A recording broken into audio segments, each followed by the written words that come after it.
Welcome to the Air Combat Simulation Podcast, brought to you by DVR Productions. Together with content creators, mission builders, experts, and enthusiasts, we explore the comprehensive world of combat aircraft simulation.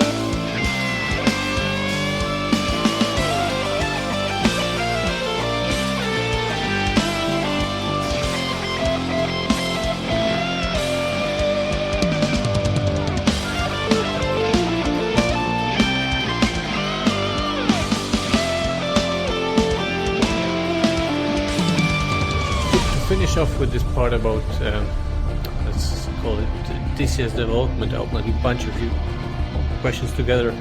So one is, I think it's interesting, how do you choose the future modules? And have you, as a second question, have you ever thought about adding aircraft that didn't see the widespread or even any service, like F-20 Tiger Shark or something like that?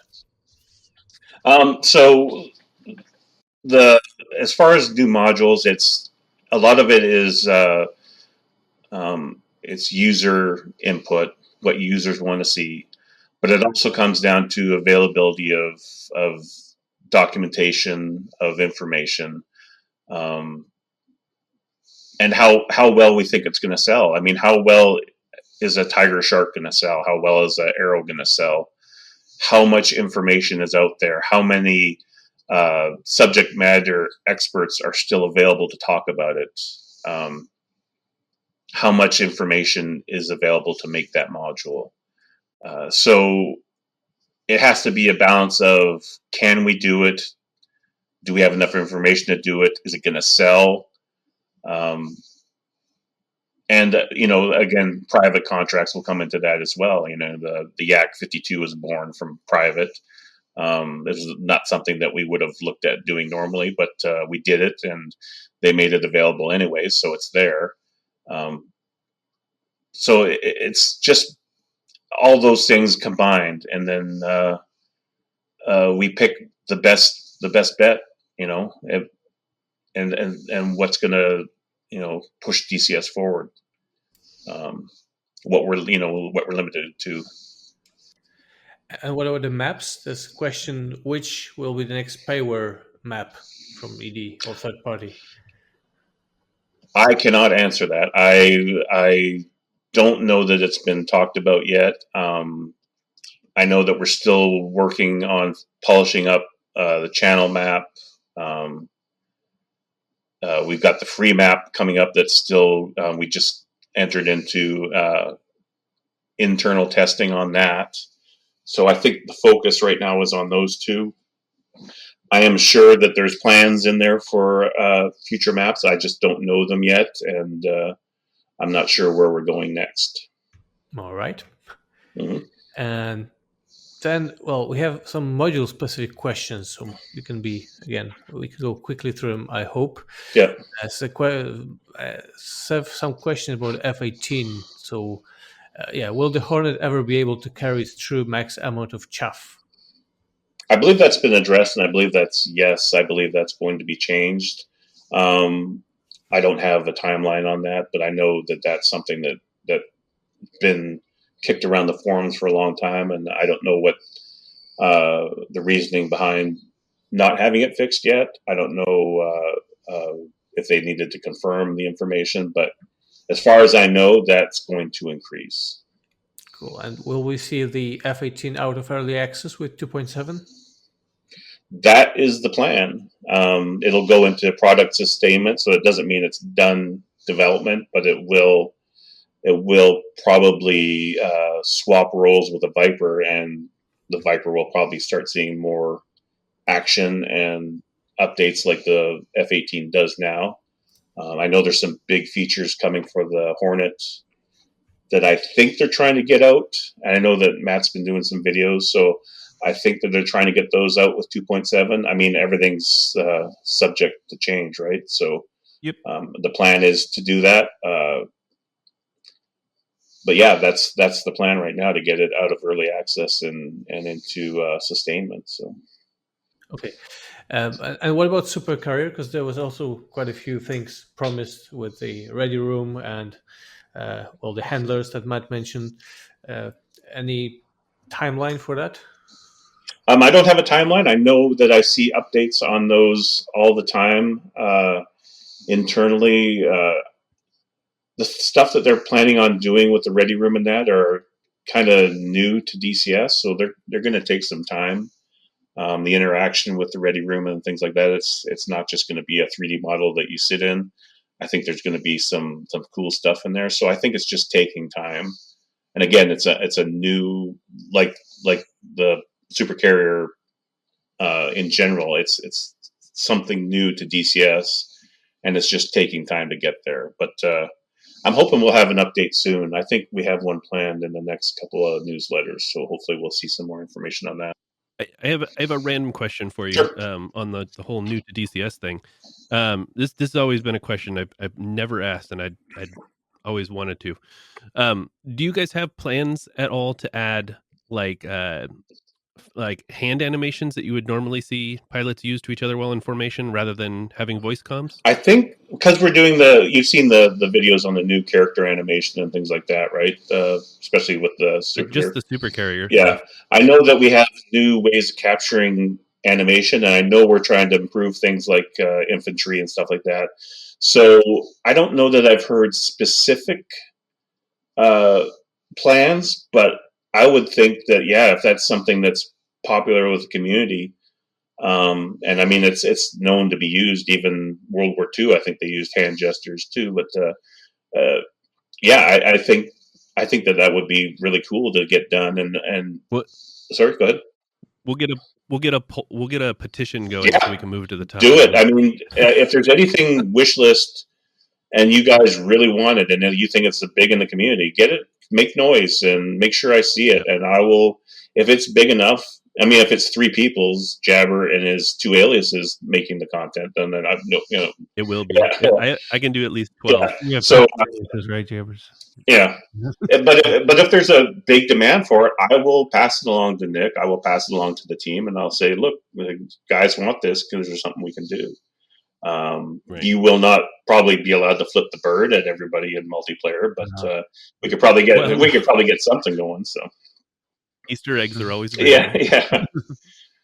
The next question, I guess, would be why is the Hind going to have a P version with a fixed cannon instead of the more enjoyable gimbal turret, as they put it? Yeah, more enjoyable is always a personal preference. First, I think part of it is that the gimbal turret is a little bit newer and a little bit more off limits for us. But the more enjoyable, I'll take issue with that, because what's more enjoyable, dropping a dumb bomb on target and getting a hit, or punching in some coordinates and getting a hit? I mean, someone's enjoyable might be different than someone else's, and to target something with the cannon in the P version takes a lot more skill and a lot more effort, and honestly, I think is in the end more enjoyable. Now, the gimbal current would be cool, and I can understand why that's cool, but I think there's bigger reasons outside of enjoyability that we can't do it.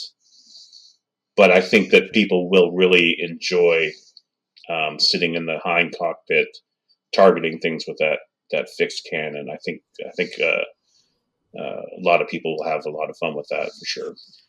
Oh, definitely. I'm looking forward very much to the Hind.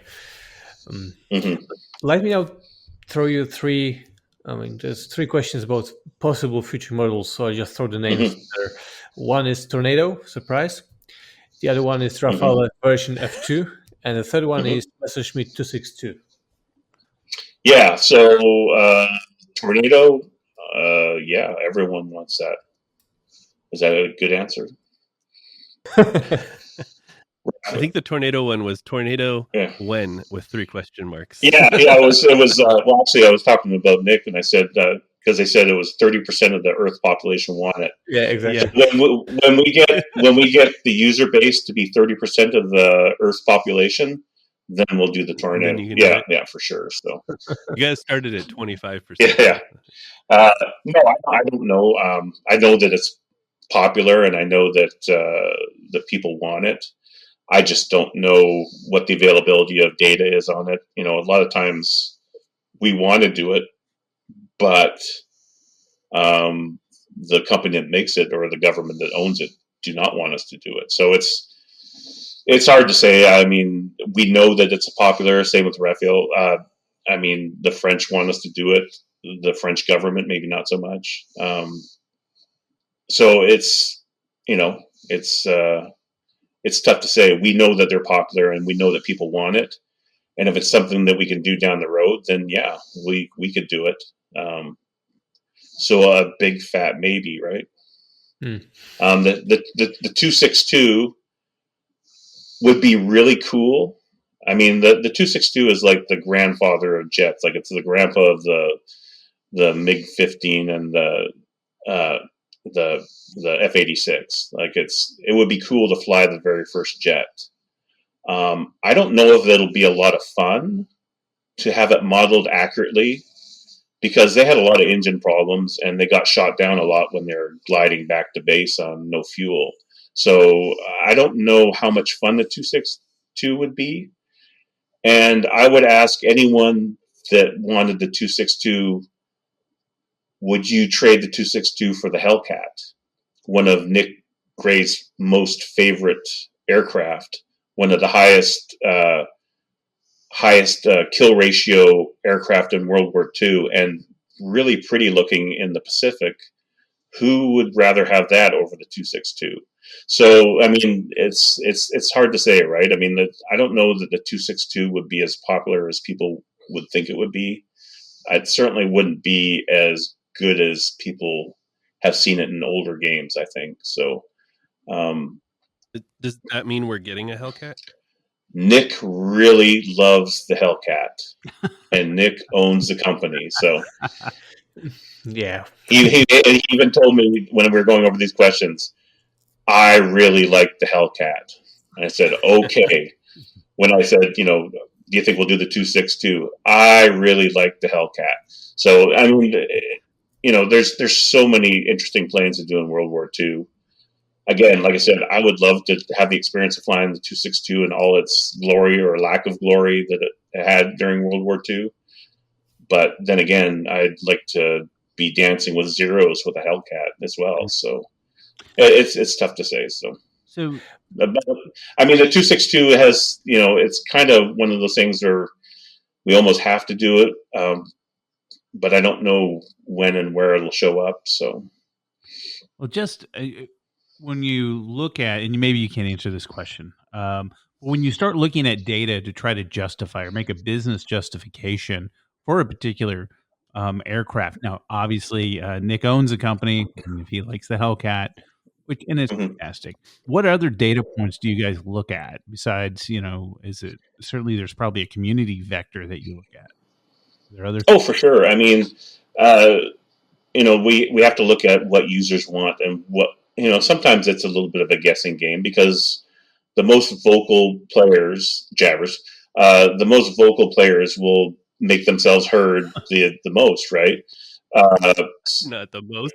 I'm up there. I'm not the most. Well, top 3 or so. I think my platform makes me loud. That's there all. You go. Okay. No, so you have to kind of separate the noise from what people really want, because there's a lot of people that don't say anything. Right. There's a lot of people that don't talk. They speak with their wallets. They buy what they really like. So you have to look at that. Does the 262 really have a chance, and will it be more popular than something like the Hellcat or something else? So yeah, we look at all aspects of that. We don't want to make a module that's going to be a stinker. Not that I think the 262 would be a stinker, but is there other areas, like should we hold off on the 262 and explore the Pacific more, especially because we're going to have a Pacific World War II map? So it's always looking at what's the best approach and where we should go. And yeah, I mean, it's a guessing game. I think we've done pretty good so far. I don't think we've released too many aircraft that people are like, why? So we want to keep that going. And while we're talking about World War II, there's also a question about Mosquito FB Mark 6. Mhm. Should we expect the Mosquito to be released after 2.7 drops? The Mosquito and anyone listening that are my bosses, Nick told me that I was allowed to say this, but Nick recently just tossed out the entire external model for the Mosquito. He didn't feel it was good enough. He wanted them to start from scratch. So we have started the external model from scratch. It's in progress. It's already in the initial phases, so I don't think it'll be too much of a delay. But it will push it back slightly because he wasn't happy with the model and wanted it to be redone. So yeah, it's coming. It will technically be after 2.7 drops, but it won't be like right after 2.7 drops. How that'll balance out between the Hind and other releases, I don't know. It might push the Hind in front of it. I can't say right now. Depends on how long this model takes to get polished up. Has there been any talk about my favorite aircraft from the World War II, which is P-38? The P-38 gets brought up a lot, but I haven't heard of any plans because the Hellcat is Nick's favorite. Yeah, of course. But no, I know the P-38 is popular among users. So I wouldn't count it out, but I don't know of any plans right now. All right. And the last question would be coming back to more modern times. Any progress or to share about the MiG-29 Alpha? I don't have any real updates. I know that it's coming and that we have a lot of people that have experience with it. Nick's flown the MiG-29A. We have a lead developer that's over our modern stuff who was a MiG-29 pilot. So that's really, it's another one that's high up on the team's excitement for doing. So I don't have a lot of progress report on it, but yeah, it's coming. It's just I don't have anything new and exciting to talk about. So, Roger. And now I'd like to move to another part, which is not long, but that's something I've been asking myself many times about the skins or user-made content. So there's lots of user-made mods that are skins, also vehicles, models, and that are sometimes missing from the game. And do you track those?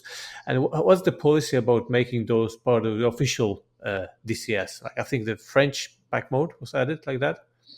Yeah. Are you looking into that as a potential source of good quality models that you could just grab and take into the game? Yeah, I mean that's something that we're weighing out. Models are tough because you can make a good model, but it's getting into the game and up to our standards and etc. Now the French pack is already in game and stuff, so that might be something that would be more realistic. We do add content from users from time to time. I mean, the biggest one recently was the Desert Skins pack that someone had done. We added that. We try to have competitions for skins, or we just in general add skins when we can. But yeah, I personally would love to see some of these user mods get added, because even if they're not 100% perfect, they add more to the game, and they add things that we might not get to as fast, even if they're temporary till we can get to it. I mean, a lot of them are just great as well. So yeah, I would love to see more mods, a better mod system to be able to implement mods and get them into the game for sure. Yeah, I think it might be the same tactics as you have with the beta testing. So if people testing a game for you, we also could count on them to bring some new good content. Yeah, for sure. I have to ask something I always am asking. So any plans to add the ejected pilot as a unit into the game? Oh, I've requested that. That's one of my. Now this is just my wants. I have requested it. It doesn't mean it's going to happen, but I want the unit to land and be able to control by that pilot. I want a sidearm. I want a dinghy for in the water. I want lots of stuff. But yeah, I would love to see. I mean, it would add lots of rescue missions, things like that. It would be awesome to be able to run around as the pilot after you bailed out for sure. I would love to see it. Yeah, absolutely. Yeah. All right, so we have two more groups, which one is community management. Maybe let's leave it for the end. And then the other group is other, which is very broad. I'm just looking at it. I think there's a question about the combined arms, and you've done the campaign for it. And obviously there's quite a lot of things that can be updated for combined arms.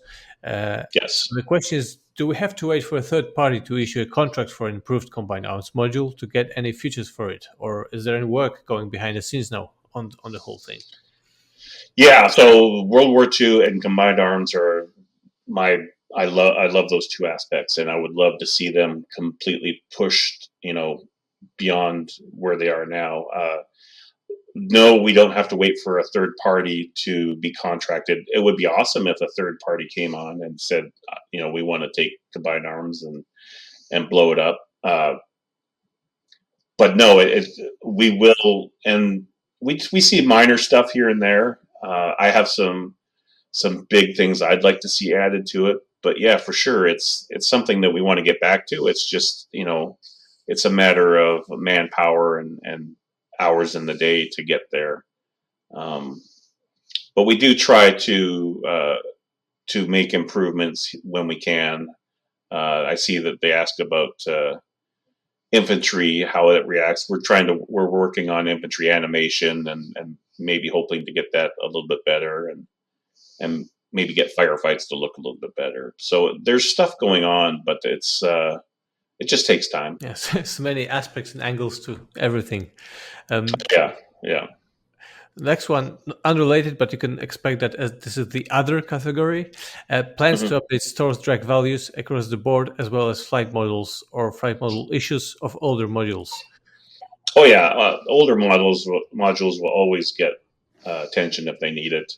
As new tech comes along, we're doing some cool stuff in the hind cockpit that I'd like to see on all of them.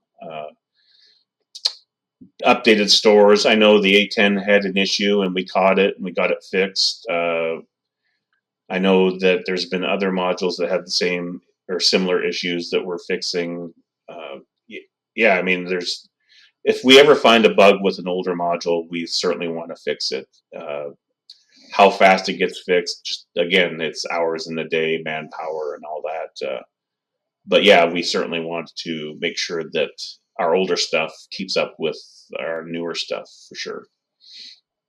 Can you give us an idea of what this cool thing in the hind cockpit is? Nope, but it's super cool. I tried. Yeah, I got told on the week or on Friday, I think it was, to jump in the cockpit and check it out. And it was the first thing I noticed was this, and I won't say any more. But if I say it, can you nod your head? I will most certainly nod my head. Yes. No, we're just. I think one of the best things we do right now is cockpits, and I think that, and of course I'm biased, but any game out there, we make the best cockpits, and they're just getting better and better. Every time we put a new cockpit into the game, it's better, and the hind one is better. So yeah, I'd like to see some of that stuff flow back to the older modules, and I'm sure it will. Whether it takes update to that cockpit or they can do it in smaller chunks, I'm not sure, but yeah, I mean, you guys are going to love the hind cockpit. It's just a dream to be in. So, speaking of cockpits, there's a question about plans to reissue the older helicopter models, namely Hue and Mi-8, with updated cockpits like Black Shark or 8 and C. Yeah, I think it's planned. I don't know of a timeline, but as a multi-crew came along, and I'm sure you guys have tried it, but in the gunner positions and stuff like that, the textures are kind of dated. So it'd be nice to see all those updated at some point. I don't I don't have a timeline.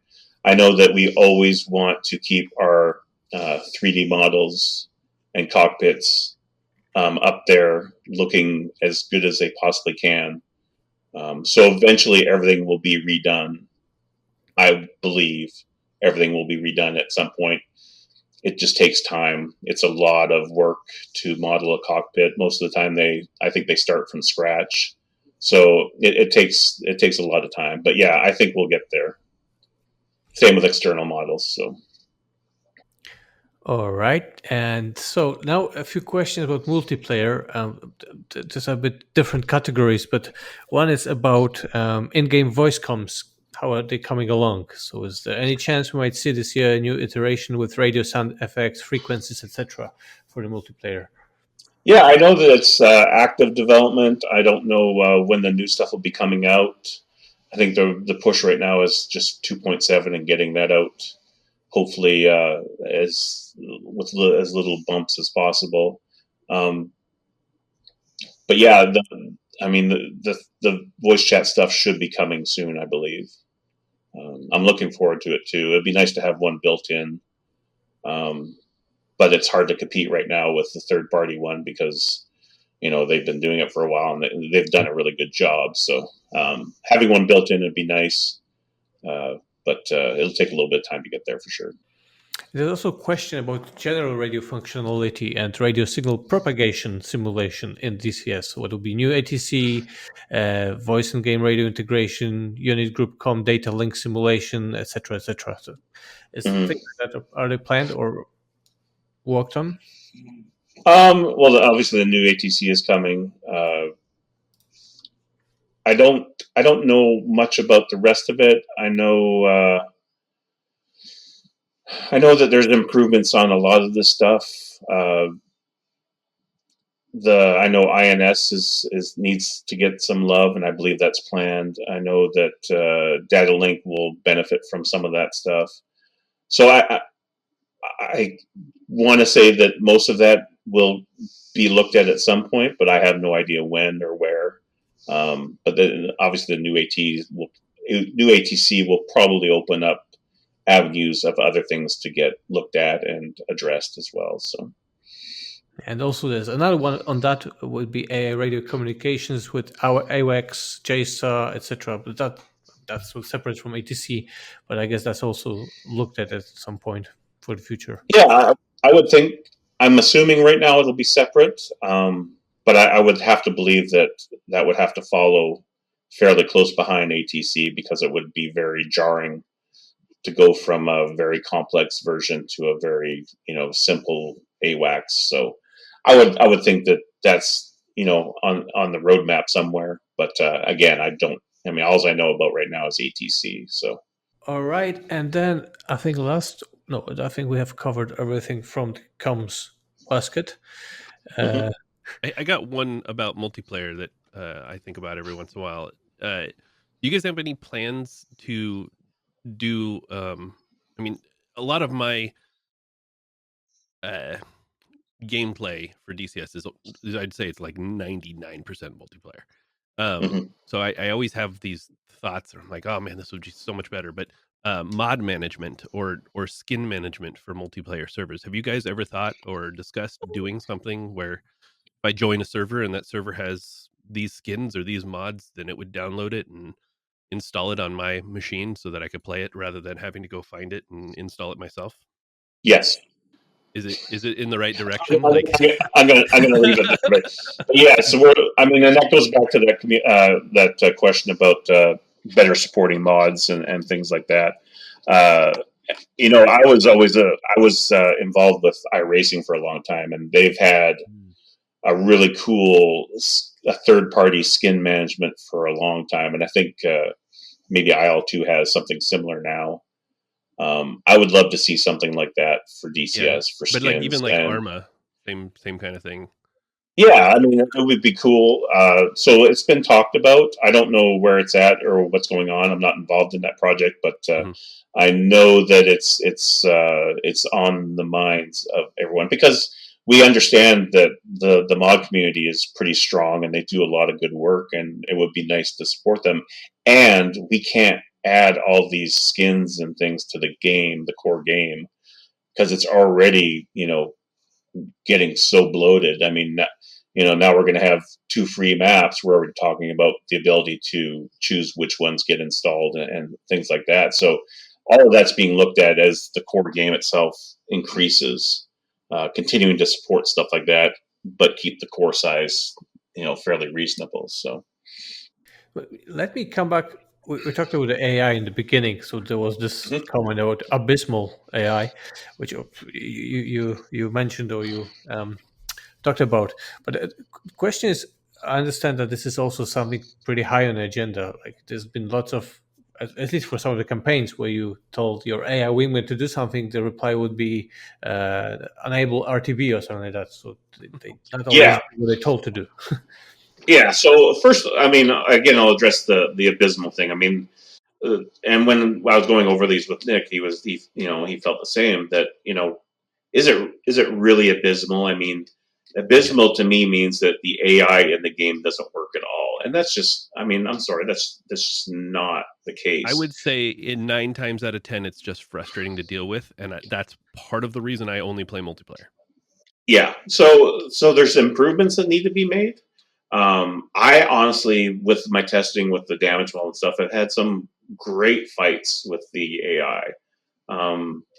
Do they always do everything you would expect them to? No. But we're working on the AI right now. We're working on behaviors and how they react to different things. Even if I believe it's in the game now, but if you sneak up on an AI and shoot them from behind, it might be only in World War II, but I'm not sure if it's in everything. But the AI will react differently each time. It will either react slowly or fast based on skill level. It will make a jerking motion. It'll go left, go right, like it was actually spooked. It just feels a little bit more real. So we're working on all this stuff, but it just takes time, and you have to build. I mean, it's not just make the AI better. It's how does the AI work against this fighter versus that fighter, or this fight style versus that fight style, or the AI is low on ammo or low on fuel. Does it engage? Does it run? There's so many variables to take into account. So we have to build these variables, and then we have to program them into the AI. So we're going over all this stuff. We're going to make the AI better than it is. But in the same sense, and I fly a lot of games. Even now, I will fly other games. I really don't think that our AI is as bad as people make it out to be. It can be frustrating, like you said, to make them do what you expect them to do every time. But for a lot of the campaigns, and I know you guys have the experience with this too. A lot of times in the campaigns, if you make them do what they're supposed to, they work really well. They can do weird things, of course, but it's all being improved for sure. I would say it's less.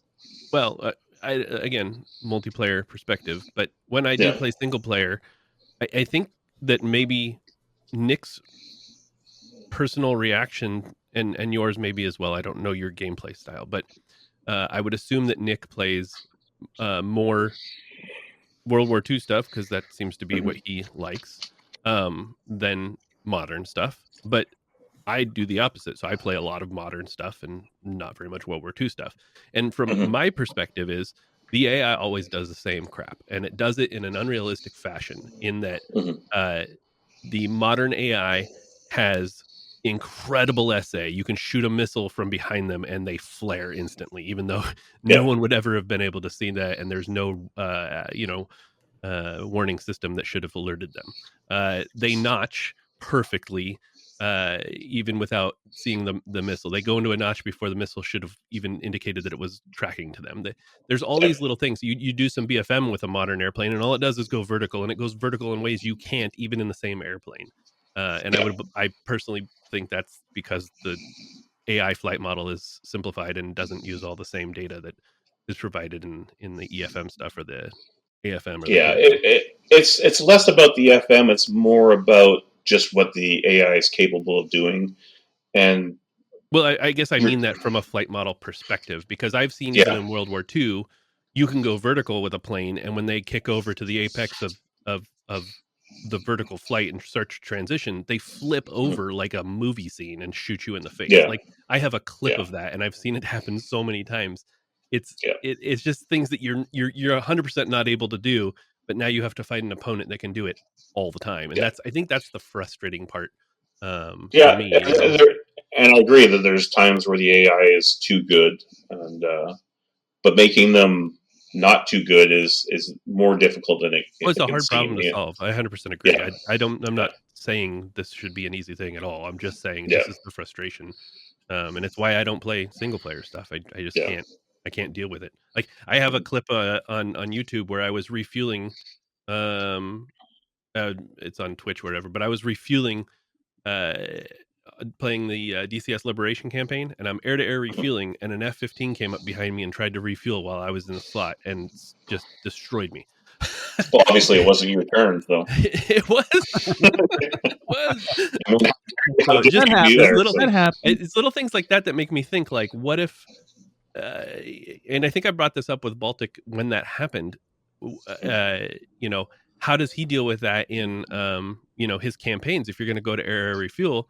And the answer was, "We don't have the AI go do it at the same plane." And so yeah, that's unfortunate that it has to work that way, No, but actually, again, I found a way, and that's something interesting I want to point out is that I completely stopped using the, let's say, stock wingman, so like being part of your flight, yeah. because I found them to be useless.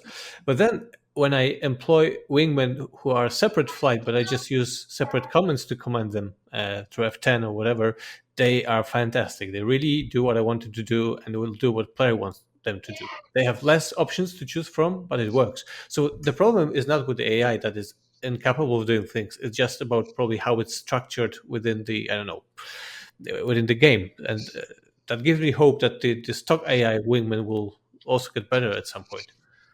yeah. I mean, things like if you see something where AI tries to refuel in the same spot you're refueling, that's a big bug, and I'm Mhm. sure that we could get that addressed if that's brought up to me. I personally not heard that before, but I'll send you the you know clip. that. Yeah, yeah, do it. That's fine. I mean, and I might also, have had and some choice words against you guys in that instance, but I yeah, well, it was you in know, passion. yeah, yeah. But yeah, I mean, we're willing to look at that stuff. That sounds like the AI for some reason is just not seeing that there's somebody there, or it's just going about doing its thing and not disregarding that anyone else might be doing it. And that sounds like it's. I don't want to say easy. I don't want to put down the work that Ilya, our AI guy, does, but it sounds like something that could be fixed for sure. Mhm. It sounds like Yeah. that something's not being checked And when it should be checked. So Right. yeah, and I think that we all, this is what Jabber said, is like, this is not easy. It's not, if it was easy, it would have already been done, right? And yeah, so I think it's yeah, encouraging, I appreciate, you mentioning like, hey, this is a work in progress. This is, everybody has the mhm. best intentions. And so I think that's really exciting. When we Yeah. The AI, I think, is going to be cool. I mean, we've done some cool stuff with it already. The way the fighters react to being jumped and how bombers react and things like that. I think there's some really cool stuff we can do. It's always going to be a balance of how much processor power we want to use and how much benefit it adds. But yeah, things like AI refueling on top of you. I mean, that's just simply a bug. Mhm. And if that's passed along to the right channels, that will get reported and fixed. I mean, that's almost a blocker as far as I'm concerned, because if you're refueling with a wingman and he just decides to refuel in your hind end, that's no good. So Right. um, yeah, so yeah, get me that information and I can get it looked at for sure. But Sure. yeah, I mean, AI is important to us. We think our AI is decent. We think our AI needs work, and we are working on it. And it will get better, and it will be more exciting and fun to play against, and that's where we all want to get to eventually. Two more questions from this group to close it. One I really like is, what's the future that you like and you think most DCS users don't know about? That was I banged my head about this one for a lot, because I honestly believe that a lot of the community probably has done a deeper dive on DCS than even I have. They probably have found things out that even I don't know about that you can do with. I mean, you can see it with the scripting engines and stuff like that. I think the biggest thing I'd like to get out there, and maybe it's not so unknown or secret, is honestly all the community that we have, the different communities we have, from Hogget to our content creators to podcasts like these to Discord. I mean, I'm on so many Discords. Our community is so big and so diverse, and there's something for everybody. I really think that doesn't get explained. I mean, I don't see too many other games that have such a diverse, interesting community as we do, considering how small we are. I mean, obviously, the big first-person shooters will have millions of people doing stuff, but for such a niche little game that we have, I think our community and how big it is and how many different aspects it has is really undersold a lot of times. I think that it's one of our biggest shining points of what DCS World is, and it makes the game that much funner. It makes it more enjoyable. It makes it easier to get into. So I mean, maybe that's a bit of a cop out, but that's what I like to continue to push whenever I talk about DCS. Is we have such a great community. It's very supportive. So just a quick question, and again, you may not have an answer for this. Is there a standard that you guys build to in terms of, like, we expect that the average person is going to have an i7 XYZ, this amount of memory? Is there a stock build that you guys try to target?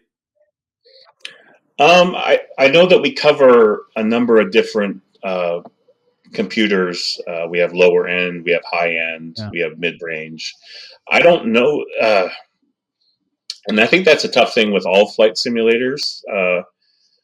There's such a varied difference between I mean, there's guys that have the latest of the latest, top of the line, best, and then there's guys that are still trying to nurse that 780, from years and years ago, and try and keep that going, and just don't have the resources to update it. So it's always a balance to try and bring the newest, greatest looking game, but not alienate all these people with lower end computers. Eventually things move forward, and eventually we can't support older things, but yeah, it's a tough balance to support it. So I don't think there's a target computer that we shoot for. I think it's more of trying to keep the game from advancing too fast that it will alienate half our client base because they just can't upgrade fast enough. No, and that makes sense. I was just curious because I know in some of the work we do, we always have requirements that we'll be putting together, and we'll say we'll target this browser or this XYZ. Just curious. Yeah, I mean, there's some things that we do. I mean, where we have to say, look, you have to have this much memory to enjoy a sizable multiplayer mission. I mean, there's some things that just happen that we have to pin down, and we try to do that in our specs as best we can. But I don't think that there's any one machine that we try, or one level that we try to pinpoint. Okay. We try and keep everyone in the game as best we can. But coming back to what you said about the community, I think what's important here is that these are people with passion. I mean, this is not a game that you can jump in and play at any time you like. You need to invest a lot of time, energy, money to do it. And there's lots of, in those years I spent with DCS, I met lots of very, very interesting and great people. Some of them are good friends now, and it's not something you would find in your average, game that people play. Yeah, for sure. I mean, that's the thing. I mean, it's important to know that if you're going to spend all this money on a decent computer, you're going to go buy a decent control setup, um, and then you're going to invest in the game, which it costs money as well. That you don't want to come into a community and try and figure something else out, and everyone's elitist and they don't talk to you or they dump on you. I think that we have a very welcoming community for the most part, and I think that's a big thing when someone new comes in and we uh, open our arms to them. And there's something for everybody. There's something for every game style. There's something for those that don't have a lot of time. There's something for people that want to fly by the book. There's really something for everybody. And I think the community has really driven DCS forward as much as anything. I've heard that when you're telling a story, it's a nice habit to kind of make a loop and come back to what you started. So we're back at community. So let's finish this off with community management questions. So it'll be more personal, I guess.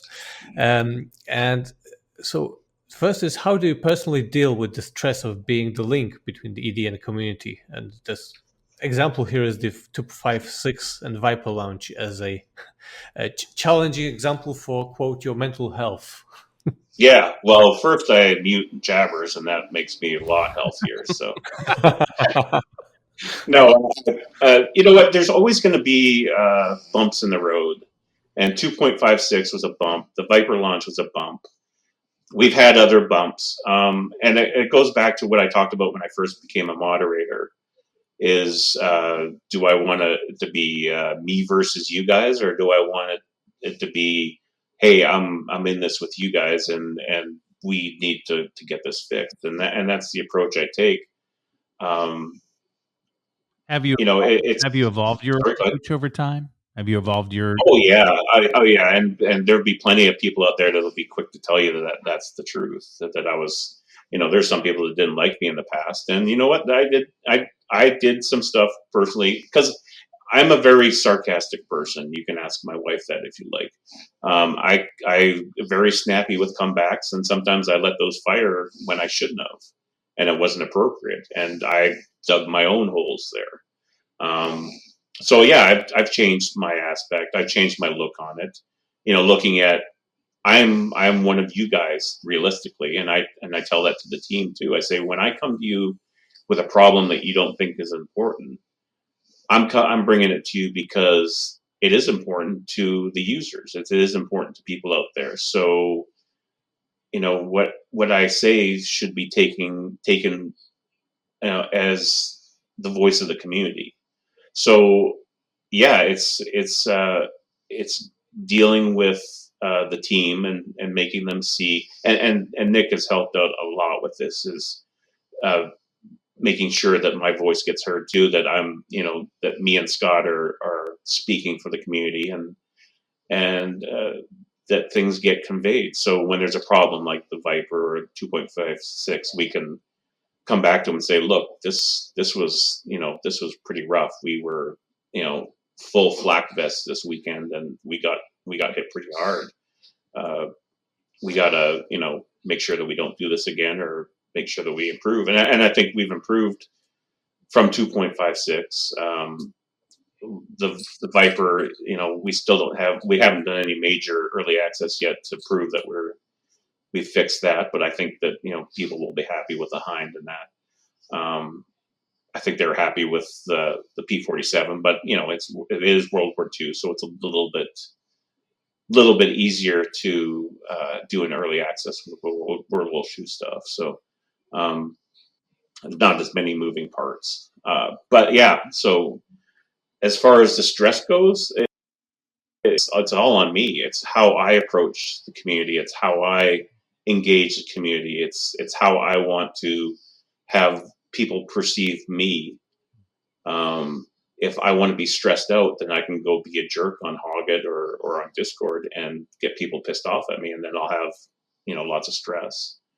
or I can go in and listen and understand where people are coming from and try and help them out and be that voice.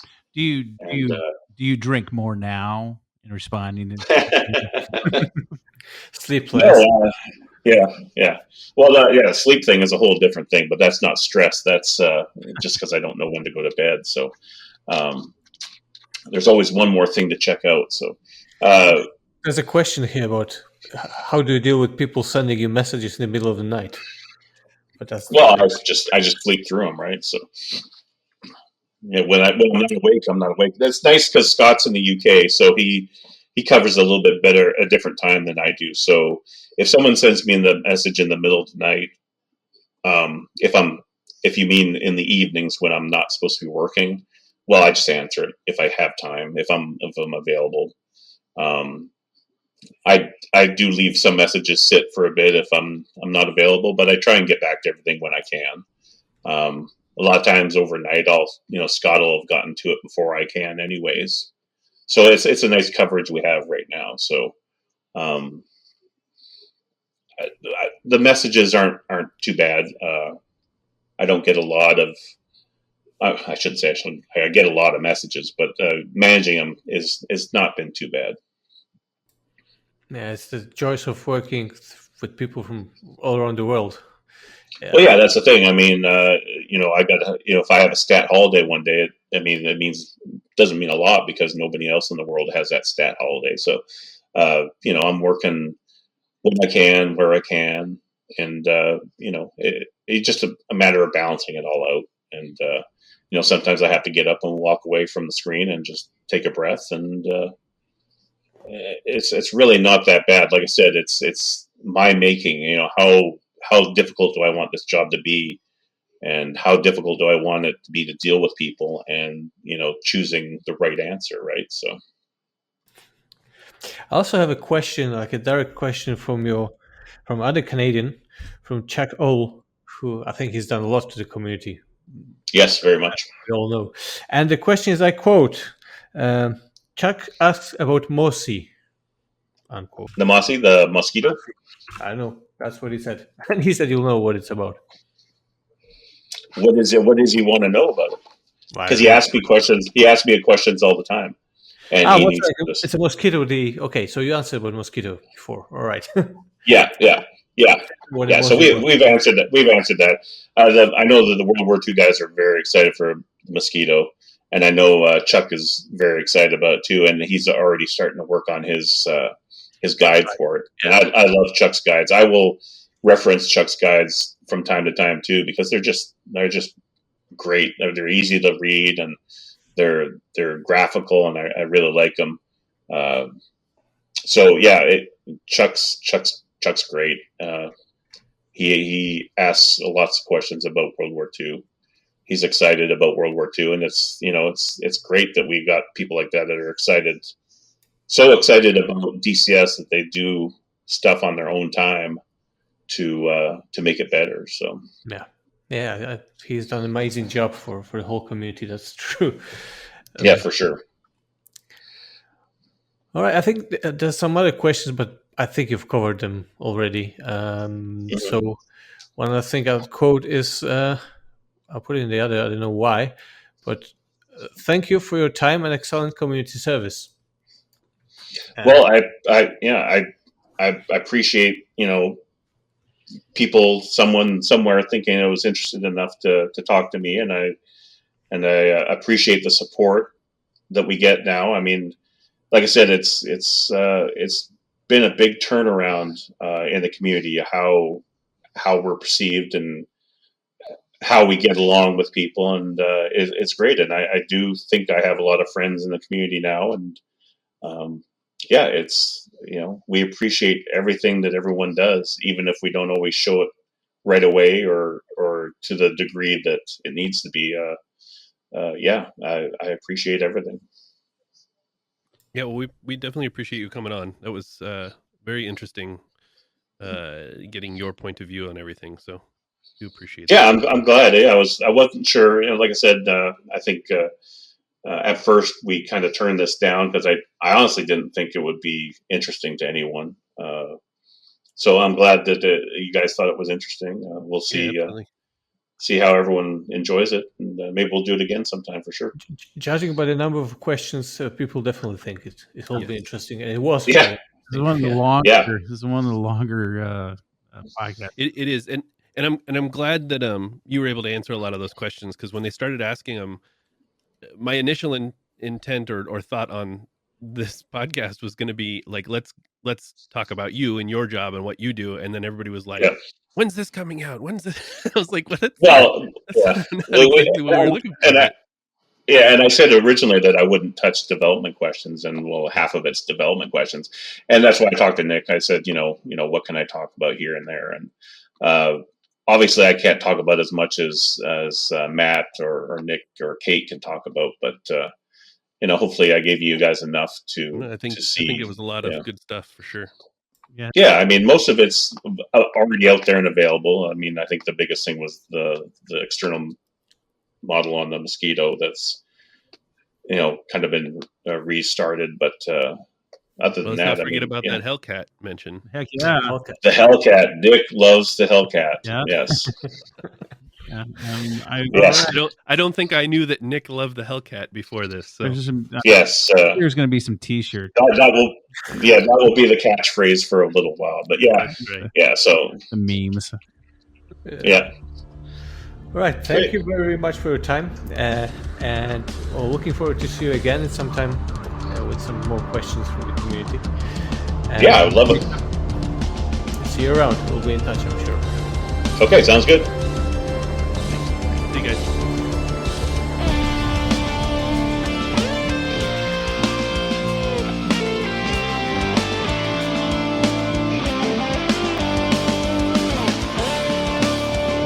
Thanks for listening to Air Combat Civ.